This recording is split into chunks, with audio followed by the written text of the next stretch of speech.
everyone, and welcome to another LSJ Late Review. This time for The Stuff. What's the stuff about? It's about the stuff.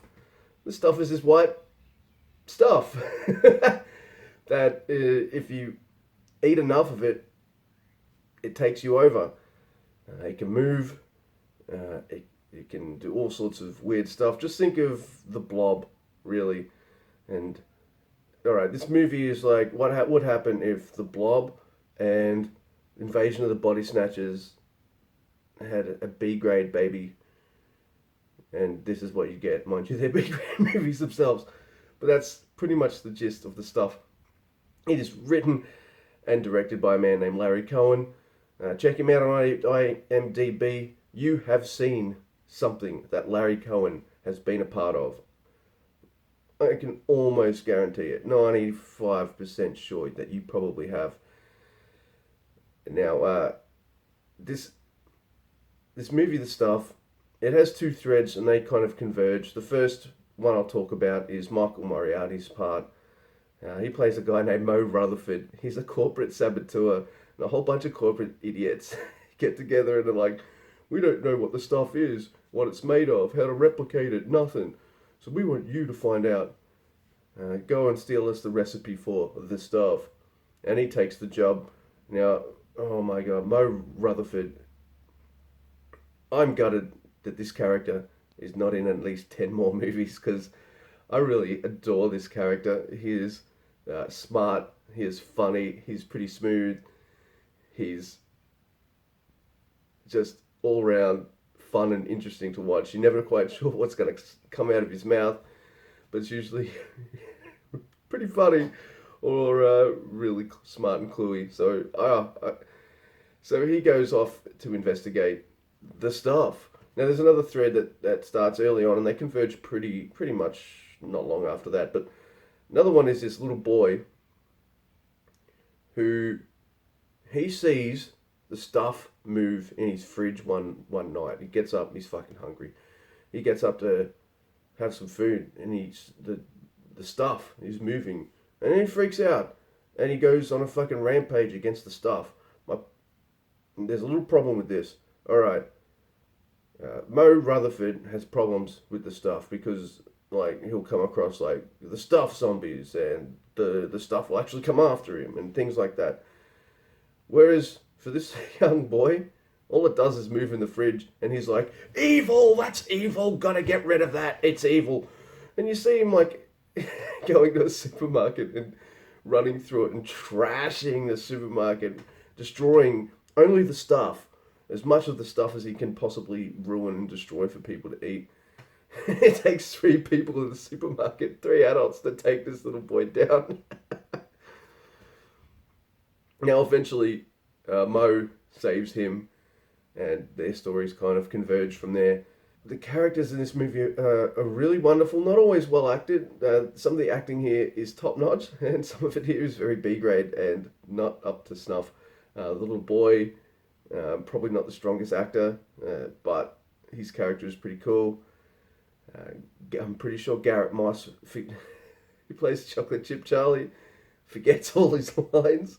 He always feels like he's stumbling around his lines when he's talking. We've got some pretty cool cameos. We've got a cameo by Danny Aiello, of all people. Paul Sorvino, who plays this weird militia guy. It's a lot of funny one-liners and all that kind of stuff. It's got really gory horror elements, but not as many as you'd think. This movie's played more for fun and for satire.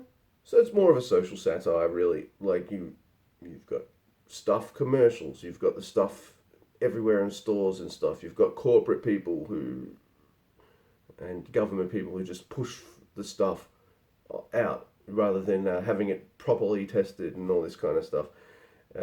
Its ending is absolutely delightful. It makes you laugh and it makes you go, fuck yeah, you take that. It's really good.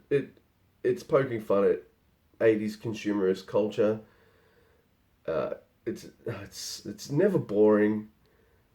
Now, when the special effects look good, oh my god, they look absolutely fantastic. But there are also times when the special effects don't look so good, which is a shame. Also, a shame that while some of the acting is really solid and quite enjoyable, there's some people who are maybe a bit wooden or a bit shit, which is also a shame because man, I really want to give this movie a friggin' high rating. I think it deserves a high rating because there's a charm to it.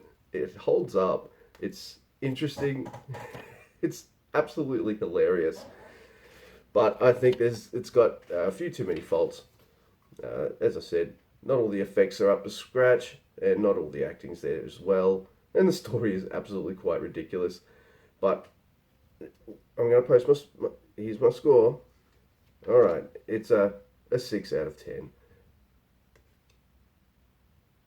It's not a strong score, but it's a strong 6, if that makes sense. Like, it's really it's a strong movie.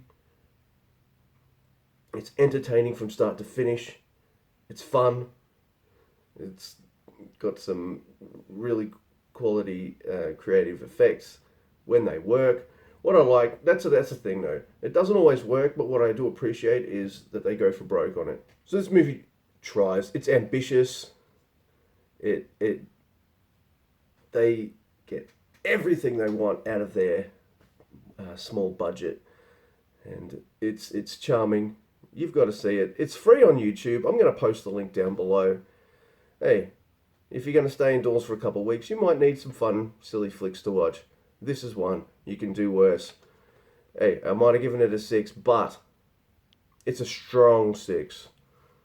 So, a strong 6, I'd say, worth a look. Alright, so, that 1992 horror movie is coming. I'm not watching that film alone. Not because I'm scared or anything, but, just for shits and giggles. So I'm watching it with my wife probably very soon. So stay tuned. But just because I had to hold off on that review doesn't mean I couldn't do something else. So, there's always something coming up in the pipeline. Okay. Thank you very much for watching. Give me a like, dislike, subscribe. Sharing always is caring. Thank you. And follow me on the 20 tweets down below. Thank you again for watching, and I'll see you next time.